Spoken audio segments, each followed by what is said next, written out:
I wanted to do a video and do a brief story of why I went vegan in the first place. Because I was the last person on earth who would have gone vegan. Trust me, I would have never gone vegan had I not developed type 2 diabetes. In fact, I probably would have been the leader against vegans.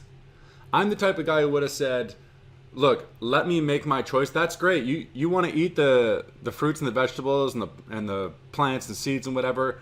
Have fun. Go do your thing. I don't care at all. That's great. Good for you. But let me eat my fucking steak. Hands off my fucking steak. You go a step too far when you tell me what I can put in my mouth. Okay? And trust me, I have a bit of a bulldog personality. I would have defended that point of view. And then I started to get some high blood sugar results. Now, there is some diabetes in my family. My father developed type 2 diabetes. My full brother developed type 2 diabetes. And then a half brother has type 1 diabetes. Okay, so diabetes is fairly rampant in the family. So when I got my blood sugar levels that were getting a little bit high, it wasn't a big surprise other than the fact that I was by far the healthiest of the two, my father and my full brother, who had developed type 2 diabetes. They weren't exercising at all. Myself, I do exercise. As you can tell, I'm not a chubby guy, right? I've been playing high-level sports my entire life, university basketball, semi-pro basketball in Vancouver, just a shit ton of basketball all my life. So that part was a little bit weird, and the doctors didn't really understand that. I'm 33 now, but when I was getting my high blood sugar results, I was younger. I think I was 29 when the first ones were getting kind of like abnormal. And so the doctors, I'm young, I'm fit, I'm eating well, exercising all the time. So it didn't make a lot of sense to them. And every doctor I told, they're like, what? Like, you're on metformin? That's crazy. I agree. That is crazy. It tells you that something was winning, right? Like, in hindsight, it's like, okay, you're doing all these things right, but you must be doing something wrong for this diabetes to be coming. That's assuming it's not 100% out of your control, right? If diabetes is totally out of your control, that's just, your cells can't use the insulin over time for type 2 diabetes, then what are you going to do, right? That's one point of view. But there's another point of view, which is you could be causing it. There's something that you're doing that's allowing the diabetes to win out over all these good. So I got an abnormal A1C reading probably when I was about 29. Then they maybe do some more tests, so like a fasting glucose and then a few other A1C tests over the next few months. I think finally it had been creeping up over a number of years, and then finally it got to be 6.6, I think is when they put me on metformin, which might have been a little bit soon. But anyway, I was on metformin. Now, what I found very interesting is what they told me, right? They told me at the time it was fine, but in hindsight, it's curious, right? Listen to this. So they told me it's going to get worse until I die. That's thing number one. Worse until I die, which is going to mean you're going to need more and more metformin, and eventually you're going to need to switch to insulin and be taking insulin with your meals to counteract the carbohydrates, right? And then the other thing that they told me was to control the carbohydrate intake. Watch for high glycemic index foods, and then don't eat a lot of carbs in general. Don't eat a bunch of rice and fruits and stuff like that. Really control how many carbs you're pumping into your body. So this is very interesting, right? Carbs are very, very healthy. Very healthy. Oats, beans, grains, right? Very good for you. The other thing that's interesting is it's going to get worse until I die. That sounds to me like the pharmaceuticals are going to be making more money until I die, right? Anyway, I didn't really think of that at the time. I just thought of that as them helping me, them saving me, like with the metformin and the drugs, right? So that was, a pill to swallow. And so it was fine. It's you take things in stride. You get dealt some bad news. What are you going to do? You're going to work with it and move forward. So that's what I was doing. I had accepted that I'm a person that has type 2 diabetes, that it is out of my control. There's nothing that I can do about it other than taking the metformin, exercising regularly, of course, which I was doing and was going to continue to do, and then just keeping tabs on things and not eating a lot of carbs. And then one day, I'm just out for an internet surf, and what pops up on my screen is a channel called Mastering Diabetes. And I think it's two doctors, and on their homepage, it's a video of some dude reversing type 2 diabetes. I think the video that I clicked on was reversing type 2 diabetes, which up until that point, I thought was impossible. I've been told it's going to get worse until you die, right, by my doctors, right? So I'm like, great, clickbait. This is kind of cool. This is kind of fun. Let's do this. Let's go for a little ride. So I click on it, and I'm like, okay, I know that they're wrong. I know that the Mastering Diabetes channel was wrong because my doctors has already explained everything to me, so I already knew what's up. And as I watched the video, I'm like, I know you're wrong, but I don't know where yet. I'm gonna find it though. And as I watched more and more and saw more and more examples of folks reversing their type 2 diabetes entirely, it made me curious and more curious, right? And he was eating like a mango salad. He's like, here's my diabetes salad, and it's like a mango salad. I think he had like type 1 or something like that. I don't know. And I was like, what the hell are you doing eating a mango salad when you have diabetes? That's insane. So it was very curious, right? And I started to click on more and more of these type of videos. And I found that there's a shit ton of doctors now that are just like, oh yeah, type 2 diabetes? Oh yeah, it's caused by food. You're eating too many animal products. Stop doing that. Type 2 diabetes is gone. I was mind blown. Like nutritionfacts.org, Mike the Vegan, those are great sources of information.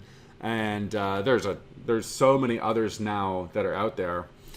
So I thought I'd give it a shot, right? It's like, this is awesome. I could potentially not need to take drugs, heal my body, get rid of the diabetes. That sounds great. Let's give that a shot. So I did.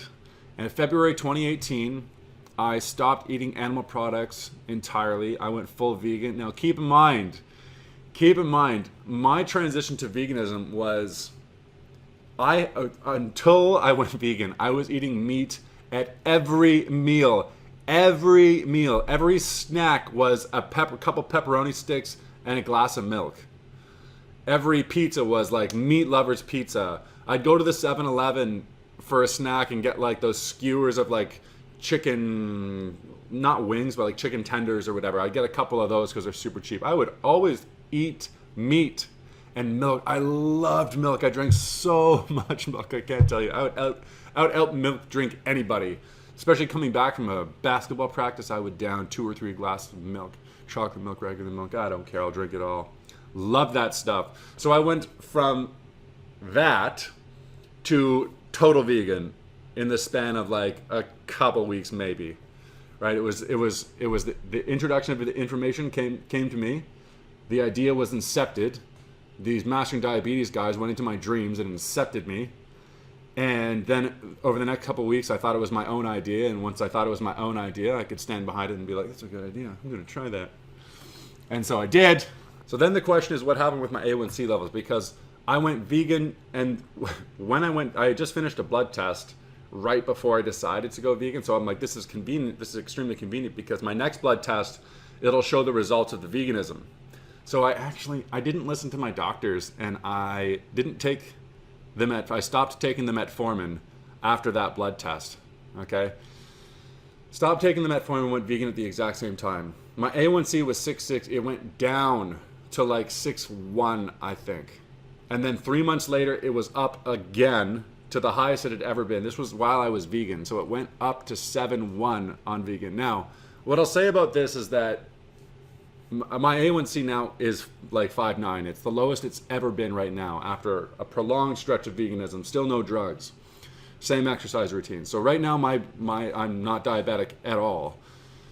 And what I'll say about the really high level is that once I went vegan and the blood sugar level came down again, I was like, yes, I've solved it. I've solved this issue. I can eat as much candy and chips and whatever. I didn't eat any animal products, but there's tons of vegan candy and shit. Like Swedish berries are vegan, like Oreos. I was just like, sweet. Because remember, there'd been 4 or 5 years where I'd been worried about my carb intake and sugars and all that stuff because I thought that's what I needed to do, is just control sugars, eat as many animal products as whatever, which incidentally was causing my diabetes. So I was just eating more and more of the things that were causing it. And yeah, so once I got that first low blood sugar rating, I thought I was invincible and that I'd solved everything and I can eat whatever the hell I want. So I just pounded in the junk food. And yeah, so I think that, and the super high fatty foods like chips and stuff like that. So I think that's what spiked it. And I was like, okay, whoa, I'm not Superman. I'm not Superman. And then I went towards a much more whole food, plant-based diet after that. And things went down to, my A1C was, like I said, 5.9. It's the lowest it had ever been. And the doctors were like, wow, like how did that happen? You must be exercising more. I'm like, yeah, sure, right? The doctors didn't really have an explanation. They were just like, great, good for you. Like, this is great news. And yeah, great. Yeah. Why didn't you tell me? Why didn't you tell me? Oh, by the way, you could take drugs and it could get worse for your entire life and you'll have to take more and more drugs. It'll be harder and harder on your body. Or you can just stop eating animal products and then you're good. And that's that. You'll be healthier. You don't need to take any drugs at all. Right? If there's a way you can live your life without taking drugs and without getting diseases, and then there's a way you can live your life where you get diseases, terrible diseases that take tens of years off your life, and you have to take drugs, which probably have a whole host of other side effects, which one do you think we're meant to live in? Which one do you think the human body was meant to live in? Right? Like, now, once I saw this point of view where it's like, well, wait, probably eating animals is wrong, and it's killing us. Probably it's better to not eat animals and live a healthy life. That there went all my reasons to hurt animals. Because when I was that spearheading the campaign against vegans, mind your fucking business. When I was doing that, it was under the assumption that I required nutrients from the animals. That was my whole thing of eating animals and why their pain and their suffering was irrelevant, and I had the moral authority to ignore their pain and suffering. In fact, I didn't even consider their pain and suffering. They were there for me. I didn't even spend a second thinking about their pain and suffering. It's just the way things worked. I need my meat, obviously. I need the nutrients, obviously. Obviously, they're there for me. So there's not even a discussion. It's not even a thought, let alone a discussion about their pain and suffering. It was an extremely selfish point of view. But I'm sure that it's one that many people share. Most people in the world probably share that point of view of not even being open to a discussion about it because they're under the assumption that they require the nutrients in the animal. I think I was just like an average guy, to be honest. So quick recap. I exercise all my life. I get high blood sugar. I develop diabetes.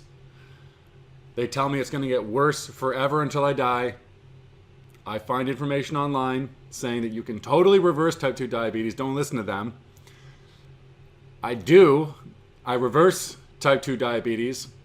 And although at one time I would have spearheaded the campaign against vegans, I now see that it's insane what we're doing to animals and ourselves, and it needs to stop. And now I'm on the exact opposite end of things, and I'm not spearheading, but I'm helping out with as many vegan campaigns as I can. Get my little paws into whatever I can, whatever vegan pies I can, to help us not eat animals and become much healthier, to help us witness the pain and suffering that animals go through, and to help the animals and stop them from being killed and eaten needlessly. Thank you. Thanks for watching. Hanging out with you was awesome. I hope you liked it, and I hope you want to hang out again. Thank you.